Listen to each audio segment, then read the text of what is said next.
I bought this Sunjo pressure washer, and immediately after starting it, water was leaking everywhere, and it didn't come off of any of the connections. So I opened it to try to figure out what was going on, and it already looked like something had been broken on whoever had put it together at the factory.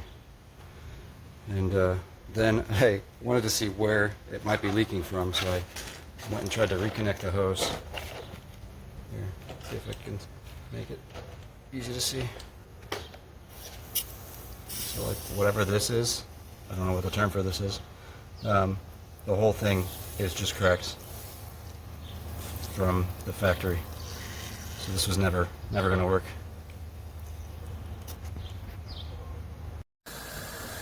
I followed through with the warranty request and got a replacement from Sunjo, and the next unit did the same thing, just leaking.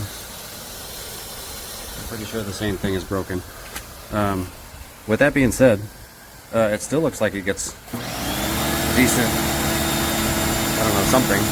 It acts like it looks like a pressure washer. I don't know if it's actually got any pressure in it, but yeah, 2 for 2, broke right off the bat. I had to follow up more because it looks like this, after the other part broke, and I tried to just use it anyway because I'm tired of waiting to use something like this.